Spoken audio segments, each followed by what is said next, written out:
Okay, so we're going to go over some of the information that we've been talking about all week, just to reiterate what you're doing today. So you will have a quiz on Tuesday, so we'll have our Think It Through on Monday, all right? So remember what you're doing is we are graphing these quadratics, that's the power of 2, and what you're used to seeing is this in this vertex form, where it's that f of x equals a times x minus h squared plus k, where hk is the vertex.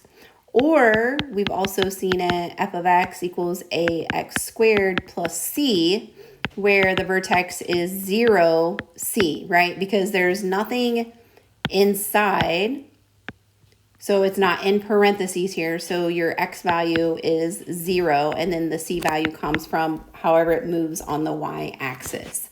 Okay, so don't forget that, because you do have some of those that are thrown in there. And then yesterday we looked at this standard form where we had the standard form, and it was f of x equals ax squared plus bx plus c, right? Where your a value is the coefficient in front of x squared, your b value is the coefficient in front of x, and c is your constant. Well, this doesn't give me the vertex, so you have to find the vertex. So remember, step 1 of doing that is finding the axis of symmetry. And remember, axis of symmetry is an x equals. So how we have to do that then is x equals negative b over 2a. I would circle this. You need to know this formula, right? X equals negative b over 2a. Then step 2 is we need to find the y value of the vertex. Now, we already have the, let me erase that. I'm kind of writing over my mess. There we go. So we have the y value of the vertex. And how we're going to do that is we're going to plug the axis of symmetry, the AOS, back into the original equation. Okay? Back into the original equation. Okay, and so that's what we talked about yesterday, and I'm going to go through all of that again. I'm going to go over the increasing and decreasing domain range and all of that again today. Okay, so we have this equation. I noticed that I have this bx, so I know my first step then is to find the AOS, axis of symmetry. That is x equals negative b over 2a. So my b value here is already negative 2. So when I plug that back in, this negative stays on the outside, and then I plug that negative 2 in. Then don't forget, you're always multiplying it by a 2, and then my a value is 1/2, right? So then we have negative times the negative, so that becomes a positive 2. If you want to see what happens here, this is 2 over 1 times 1/2.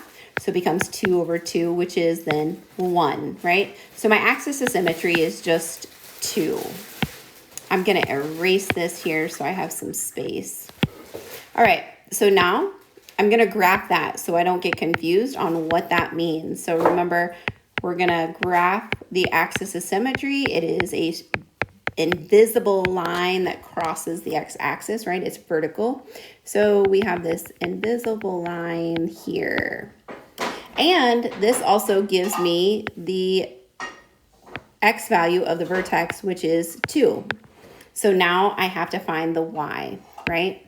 So remember, finding the y, I have to go back to the original equation. So we have y equals 1/2 x squared minus 2x minus 1. I would recommend putting parentheses around those x values, and we're going to drop this 2 into each one of those, right?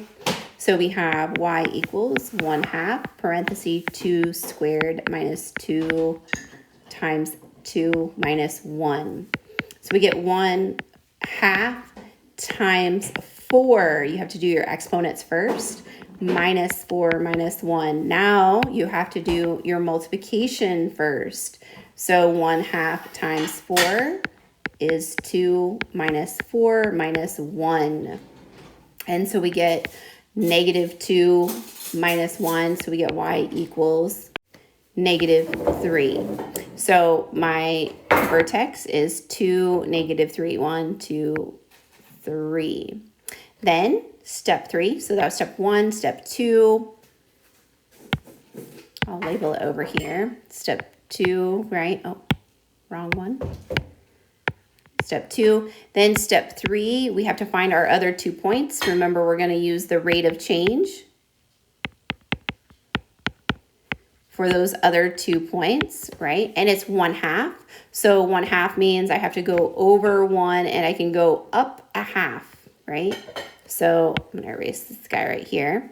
And so then I'm going to go over 1 and up 1/2. And if I wanted, excuse me, if I wanted, I'm going to erase that. That doesn't look very good. If I wanted, I could do another point, right? And we could go again, but I'm just going to leave it here like that. Okay, so here's my point and my vertex. All right, so now let's look at all the other information that we're going to talk about. Okay, so we did this. We have our vertex. We have our, I'll just put the vertex over here, which is 2, negative 3. We have our AOS, which x equals 2. Then we have a minimum value of negative 3. Remember, that comes from the vertex, the y, because it is the lowest point on that graph. So it's a minimum value of negative 3. That's where that's coming from. Then let's look at our increasing and decreasing. When you are looking at increasing, decreasing, remember, it's based off of the domain values. Well, your domain is from negative infinity to positive infinity, right? And when I come in to read this graph, I have to come in and I'm always going to hit one of these points that we got from the rate of change. And then I'm going to go down towards the vertex. That is decreasing. So it is decreasing from negative infinity to 2. Then as soon as I hit that vertex, I shift up to get to the other point. So that is increasing. So increasing is from, that's a bracket, 2 to positive infinity. Okay, your domain is negative infinity to positive infinity, and your range or your y values, so my y values go from negative 3 to positive infinity. Okay, so I'm going to do one other graph just with the graph facing down.